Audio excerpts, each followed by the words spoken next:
Same here. So, okay, we learned last time, right? If we have the lofty thought, be uplifting, right? Yeah, if we have some kind of negative thought, it may pull us down in the way, right? Yes. Mm-hmm. Ananda, in the round of birth and death in samsara, birth is caused by habit of passion, and death by the flow of retributive transformation. This is why at the moment of death and before the heat completely leaves the body, all good and evil deeds of a lifetime suddenly reappear to someone who is dead, but on the point of being reborn. Yeah, this pure clear. Uh, Before the heat completely leave the body, right? Hmm. Yeah, someone. Yeah. Okay. So uh yeah, for us, that's understandable. Yeah, especially uh we know that death is not the end, and the last couple of days when they got back from Louisville to do the funeral service for the old ladies here, um I could feel the energy that the disease of the one to pass away, if they have good karma, and also the degree of sincerity of their relatives. And if their relatives, like their children, grandchildren, parents, whoever, have that type of sincerity to pray for them, you could feel that energy. And the family that I guide them to do the funeral service for this old lady, yeah, most of them, not all, but most of them, they really sincere to pray for their mothers and grandmothers. So the energy is so strong, energy is so unison, and I could feel that kind of that love and that come from their sincerity when they did the prayer. It, it happened.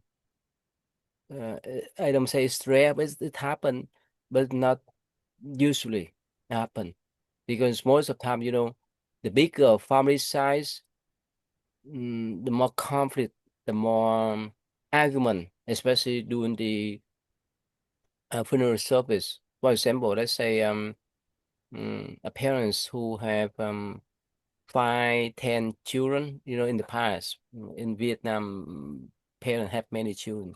So sometimes, among the sibling, they have some kind of argument, some kind of conflict, how to do the funeral service for their deceased parents, or they have some kind of conflict.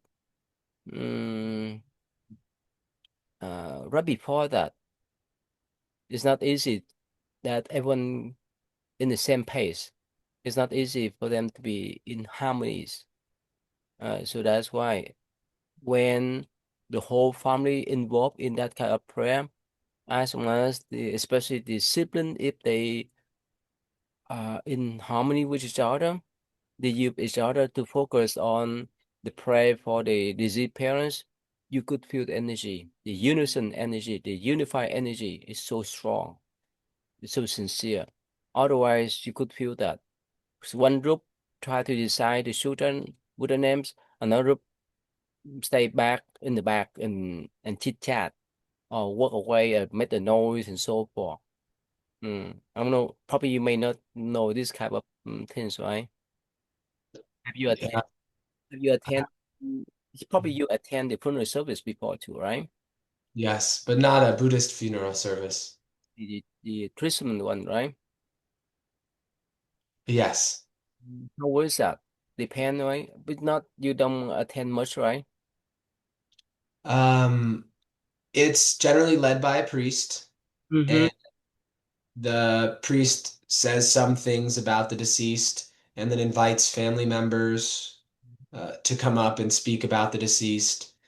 And There's frequently also an open casket where people will gather while the person's body is displayed. Like the casket's open and they can come up, and if they want to say something, they can say something or they can look, and then they just are standing around. Um, so that's called the open casket. And then the ceremony, there usually is some prayers. That's where people speak as well. And then everyone goes to the grave site and watches, as the coffin is lowered into the ground. And priest also says some things there, and frequently family members will say something there as well. Yeah. Uh, yeah, definitely in the West, they don't have the what we call the ancestral altar. Which is like this one. This one is the most popular one, right? They just put the image, uh, a picture of the diseased reptiles on the table. That's all, right? Sometimes, like not as formal in my experience, but a lot of the European countries had a tradition to display pictures of ancestors. Not necessarily on an altar though, but like my dad has, pictures of his relatives displayed in the dining room on a nice little table or a nice little what would you call it? Uh, I don't know, a cabinet of some sort. You see this one here, right? This is a typical. You see that typical uh, Asian Vietnamese or Asian. You can say that Asian ancestral right here, ancestral altars here. So they Yeah. the Buddha statue on the top. Let's see here, and the statue. This is one here. This is not Buddhist, but they put the image, a picture of their deceased relative, grandparents, parents, so forth on the altars here. That's typical, right? Mm. Um, yeah. And this one is typical one here. See this? See they put the Buddha. Oh, actually, this one actually is at the temple. You can see that. So you see that Amitabha Buddha, one Shin Bodhisattva, Earth Bodhisattva, and the one that they passed away. And this is at the temple. And let's see here. Let's see. Oh, okay, right here. This typical Japanese Buddhist. So they put the Buddha statue on the top here, and the dizzy picture down here. Yeah, Mm. yeah. So, but in the West, it's different, right? They just put the image, a picture on the table, right? Not the altars, right?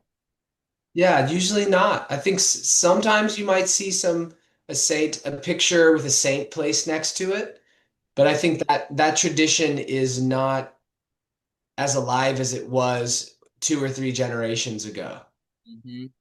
Because I think of my great aunt. My great aunt had things like that, Really? but yeah, she'd have a picture of someone who deceased and then have a saint next to him. Mm-hmm. So most time they just put the image picture some table, right? Not an altars, right? Yeah, usually. Mhm. Yeah. Mm. Anyway, so let's go back here. Hmm. Oh, I don't know whether you're aware that uh in some Buddhist book sutra it say that let's say at the verge of death somehow the disease could see everything in their lifetimes. It's like reviewing the movie the lifetime. You heard about that one? Yes, that's a common thought in Western thought as well. There's this idea of our lives flashing before our eyes when we die, is the way it's said. Hmm. But I wonder, so probably because they don't believe in the incarnation, that's why they don't care much about afterlife, right?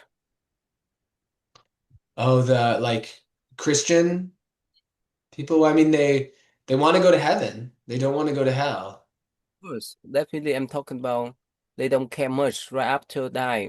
After someone died, they think this is finished, either go up there forever or it will go down forever. That's all, right?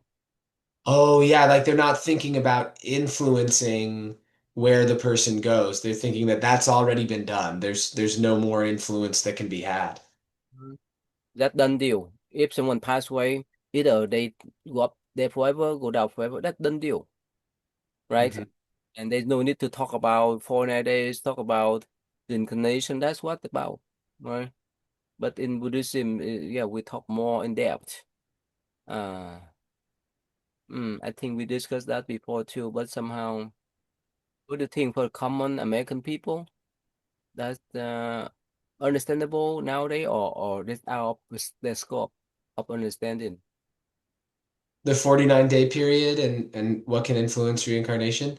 I think it's understandable. I don't know if everybody would believe it, but I think it's relatively easy for people to understand the concept. Like if it was told to them like it was a story, Mhm.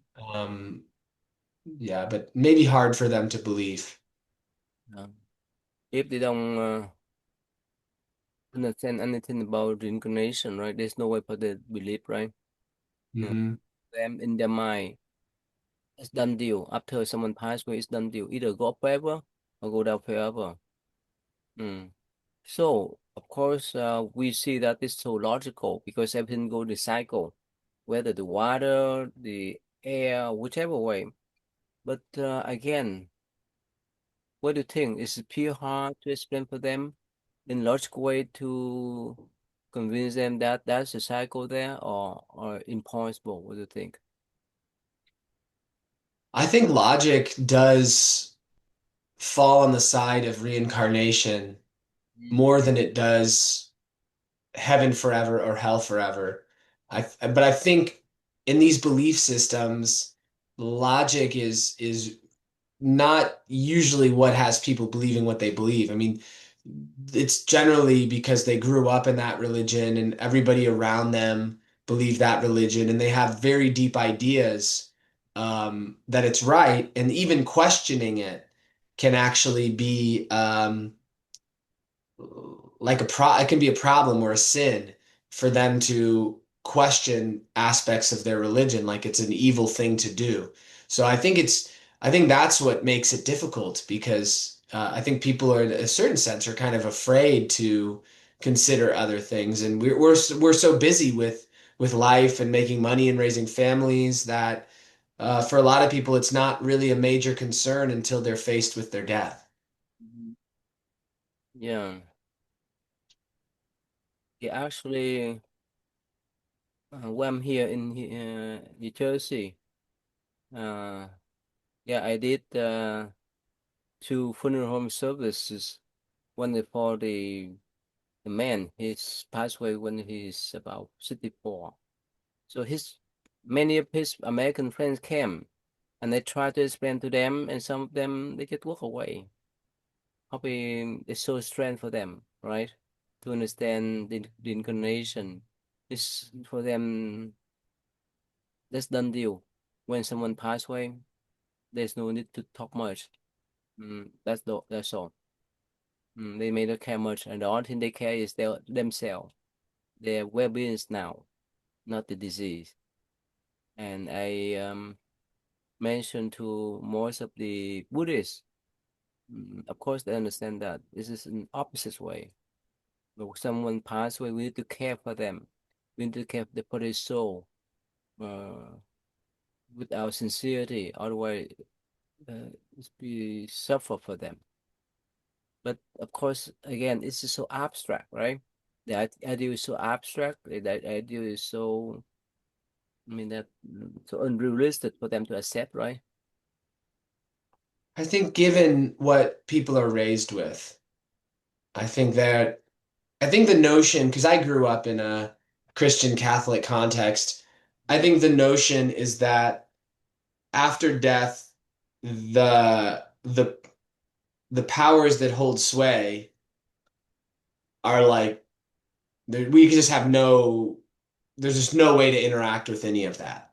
Mm-hmm. And it's a whole completely different thing. And but then at the same time, there is this cultural thing of everyone agrees that it's not good to argue after someone's died. They shouldn't argue like at the funeral. You shouldn't, it's very bad manners. So on another level, it seems like we do have a felt sense of our behaviors being important too. Hmm. Uh, but it's never brought to a level of intentionality where we're intentionally, other than prayers, people will pray, but there's not a culture of formalizing those prayers. There may be some priests who recommend praying for a prolonged period of time. I'm not sure. Um, but my sense is that it's all kind of informal, and the official sort of understanding is it's kind of beyond us to be able to influence. Hmm. Yeah, but in Buddhism, we emphasize on that aspect, the aspect of praying for disease for 4 days. It's so critical. But of course, for non-Buddhists, probably it's not easy for them to absorb this type of practice, right? And I put this way, sometimes I remind people that if you have relatives that who just passed away, don't try to call them to show some signs that they're still around. But because sometimes they miss them so much, right? Because of attachment and love, right? Uh, Hmm. and I used to tell them a story that I don't know whether I told you yet. When we still have the temple on the New Cut Road, I think you've been there, right? The small temple there. Um, in Louisville? Before we move Yes. on, you That's the 2 hour. We did the 108 uh, Great Compassion Mantra recitations there. anyway. So one day the two ladies, the mothers and the daughter, came to the temple. I think they are Mexican. Mm. So somehow they told me that their husband of the mothers and their fathers of the daughter passed away more than a year already. But somehow at that moment, they still felt his presence in the home all the times. And of course, for them, they say that they love him so much. They could not let him go. They could not depart from him. And of course, in Buddhist view, it's just logical. If we try to linger, we try to we attach that mm, these relatives, and definitely it's not easy for them to let go or to move further. That's why their spirit is still around the house. That's why sometimes we call the house the haunted house, right? The spirit may hang around until they be exhausted. So in this case, the mothers and the daughters, they still love that disease so much that they could feel, of course, with their attachment to that type of disease there too. And of course, in our logical explanation, definitely not easy for the disease relative to pass away, to move on. That's why he's still around with them. This is because everything should be in two-way effect, right? The living one, and the diseased one. As long as they have the attachment to each other, they're still around. They could feel that energy there. But of course, for the non-Buddhists, they may say that is nonsense. But for us, that's so logical. Hmm. That's a bit different then. And I see that somehow, I don't know whether you recognize that because of this type of care, because of this kind of understanding, we care for the elderly people from the time that they're still alive until the crucial moment that they pass away, and even after that, with all care and all prayer. But for American people, especially Christian or Catholic, most of the time, right? You say in general, right? We don't criticize all, but somehow if someone too old to function by themselves, and somehow there's not much use for community or society. And I just read some statistics. It say that about 42% of American people who care for their parents, every parents, only 42%. And the of course the other one, other 58%, they would not be care of Hmm. mm, by their own relatives. And also they say that about 33% of elderly people, they live lonely in this country. And when we talk about the verb, or sorry, the adjective, right? Lonely, we know that it's suffered there. Hmm. 30%, 33% of them. So in Asian traditions, somehow, even if they're non-Buddhist, but somehow there's the tradition that they need to take care of their elderly people. And I don't know whether you recognize or not. For me, it's so obvious, it's so clear that as much as the elderly parents, grandparents live with their children, grandchildren, they would enjoy that last moment of their life. Hmm. If, on the other hand, if they be sent to the nursing home or if they stay by themselves, you see that you recognize as how lonely they are, and it's not healthy for them. Hmm. That's why definitely that we try to encourage people to fulfill pillar piety, right? Repaying the kindness of parents, so forth. And as much as we repay the kindness of parents, our children, grandchildren, we look up to our model, right? So that they can follow and help us out. And if, let's say, if we don't care about our parents, and when it's turn for us, when we old enough, when old, when we're so old that we couldn't function ourselves, that no one care, it's pure suffer, right? So I don't know. I don't know why in the West they don't recognize this. Of course, I think it everything tied down with the religious tradition that okay, after someone passed away, it's done deal. You don't need to care much. Is that is that logical or what do you think? But Hmm. in Yeah, opposite.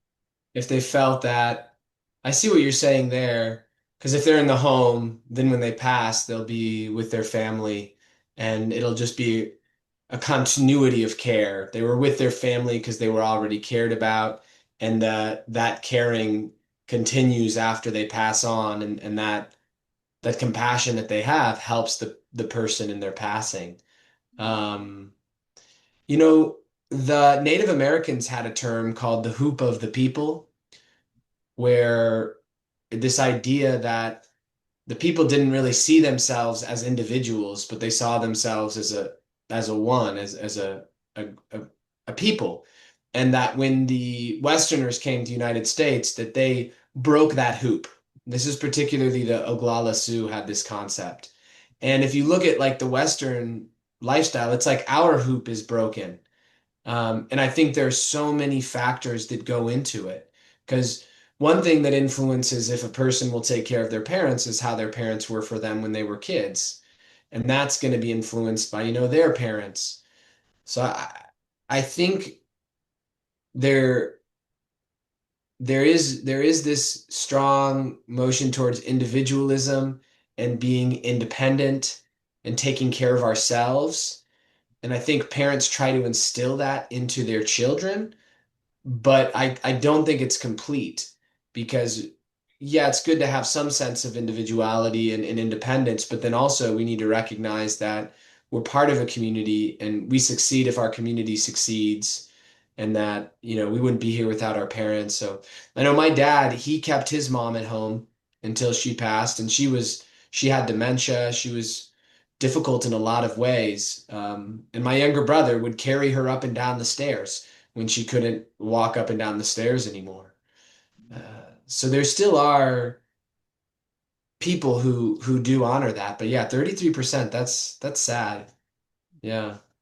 And here, you know, of course, yeah, I grew up in the Eastern tradition. I feel that this is so valuable because, of course, like even in the West, we have the responsibility to care for the children until they're 18-year old, right? That's our responsibility, right? If we don't care for them, definitely we have to pay for child support or even go to the jail. But what happened to the elderly parents when they get older? Like you said, if they have dementia, if they old enough not to function for themselves, they should have some kind of care. And the care here go hand in hand with love. The care when we talk about at nursing home, a bit different, right? Of course, the nurses and the doctor may provide them medicine, food, and shelter, and so forth, but lack of love and the love that bind us together, the love that made us being happy, right? So I somehow yeah for me I disagree with so many things that the Chinese communists do to the Chinese people, but they made the rules. They made the law that the children need to take care of their every parents. Otherwise, they have to pay for penalty, whichever. It's pretty good in my view because we came from the East. So that is the balance that I hope in the future somehow, whether it's the East or West, yes, we need to have the responsibility to raise the children till they're 18, and later on, if we have some kind of responsibility to care for our elderly parents until they pass away. That's more healthy society. Hmm. Only one-sided. Take care of the children. In I understand, especially in the West, in the especially capitalist country, whoever have more product whoever provide more product, they're more valuable, right? And of course for the children they grown up in future they will be great leader or whoever they the labor force, future labor force. But for the elderly people or elderly generation, nothing they can do anymore, so they may be discard, right, pushed aside from the mainstream. So that's unhealthy. And we will be, if we follow that trend, when we get older, we be pushed aside. And of course, it's unhealthy for ourselves, unhealthy for our communities and society too. So I don't know, especially in the public school in the United States, they don't teach those kind of things, morality, ethical conduct, or some kind of responsibility to take care of their elderly parents. But in the East, even in Vietnamese communist country nowadays, they instill that kind of idea in the public school. Hmm. I think it's more healthy in long term. Yeah. Mm. I agree. I Of agree. course, We don't, none of us want to be left alone. yeah, and also it's our time, right? When they getting older, right? We couldn't function ourselves. Yeah, at that time we need love, we need care, right? They may push us aside, they may discard us, yeah, but be hurtful, right? But in the East, yeah, we even value the elder people. The older they are, the more respect we need to pay for them because they get all kind of experience and knowledge when they still are when in the course of their life. Yeah, so I hope that in the future somehow we could find that kind of balance so that we can have the healthy life for everyone. But of course, it's not easy. Yeah. Anyway, so of course, until we have that kind of understanding, especially provide that kind of education for our children, we could have that kind of healthy balance. Otherwise, not it won't be easy, especially for us in our generation, right? And as much as they understand that, it is supposed to instill the idea of reincarnation, right? That you care for your parents, grandparents, when they're still alive, and even you need to care for them even they after they pass away. So at that time, it's easy for them to understand why we instill the idea of 49 days of praying. Otherwise, it's useless. Even um, my younger brother, he could not understand that. He could not accept that too. Because he's Americanized guy now. He's in the mid 40. I left the time that I left my country in 1983. Last year he was born. Mm, Yeah, he's the 42 now. So probably because he was influenced by American lifestyle, capitalist lifestyle. So he does not care much about those kind of things. mm. I don't know. Anyway, so Gotcha. And because your mom is there at the temple. I see her all the time. And then your father, is he still in Vietnam? passed away a couple of years ago. That's what it is. So anyway, yeah, in this capitalist country, mature society, um, especially young generation, many of them they would not care much about taking care of their elderly parents. Mm. Um, they take care of their own families. That's all. And they don't care much about who have taken care of them before. Yeah. Yeah. It's weird. Yeah, Wow. that's why somehow I wish yeah, I wish that we would have some kind of school to educate the younger generation about this kind of idea, so that at least they know if they care for their parents now or grandparents now, their children, grandchildren will care for them. Otherwise, they'll be discarded when they're getting older, right? Because they don't care about others. How could other people care for them? Mm.